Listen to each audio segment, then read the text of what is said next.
plan. Marvel's The Falcon and the Winter Soldier debuted an action-packed trailer ahead of its series debut on Disney+, finally revealing the main conflict of the story.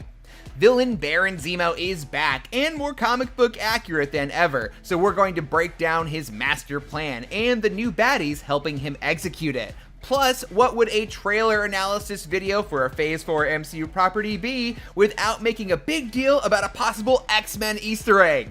Grab that remote and get ready to scrub frame by frame. It's time for Rewind Theater.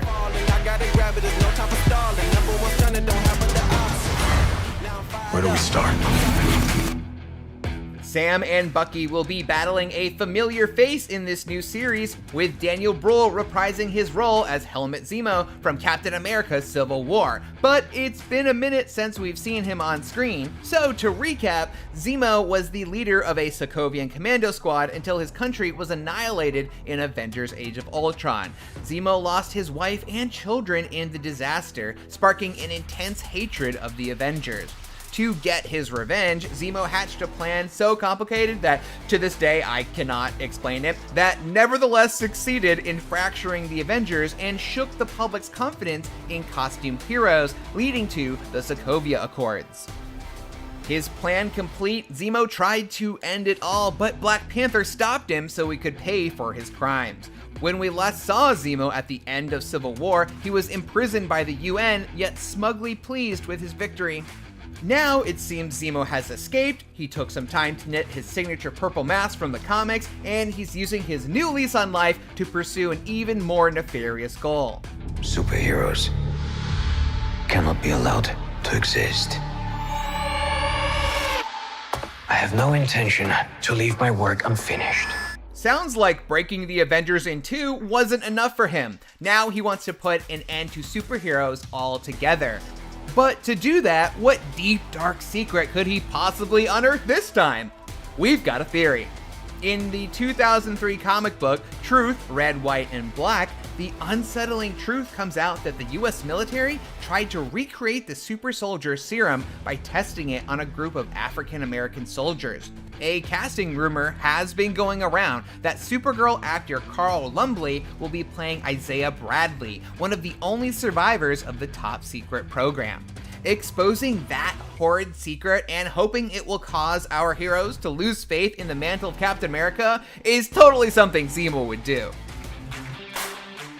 It seems Zemo won't be the only threat facing our heroic duo. Sam and Bucky will have to battle a group of mass terrorists known as the Flag Smashers. The ringleader is a woman who appears to have super strength, or at least enough fighting skill to, well... Hello, girl, kick your ass. In the comics, there's a villain named Flag Smasher whose anti-patriotic rhetoric made him the perfect foil for Captain America. It seems in the MCU, the idea of Flag Smasher has been expanded into a whole group of masked anarchist villains, and they're led by this woman, played by Erin Kellyman, who was Enfys Nest in Solo, a Star Wars story. Maybe she was also a part of the experimental super soldier program, which would explain her abilities and give her motivation to assault the would-be mantle holder of Captain America. There is a fan theory going around the internet that suggests she's actually Sin, the daughter of Red Skull in the comics, and while there's no real evidence backing that up, it's just the right kind of crazy that we had to mention it. A character that looks an awful lot like Captain America makes a quick appearance, but we don't see his face. Given that Steve Rogers is probably off playing bingo at a retirement home somewhere, it's safe to say it's not him. No, this is John Walker, the government-designated successor to Cap named U.S. Agent, played by actor Wyatt Russell. Even though Steve passed on his shield to Sam in Avengers Endgame, it seems the government has other ideas, and now Sam will have to fight to take on the mantle that is rightfully his, assuming he even wants it anymore. And finally, we have reason to believe that the Falcon and the Winter Soldier will set up a key X-Men setting in the MCU called Madripoor. This neon-soaked city skyline definitely gives us some strong Madripoor vibes. It's basically the Mos Eisley of the Marvel Universe, a wretched hive of scum and villainy where few heroes dare to tread.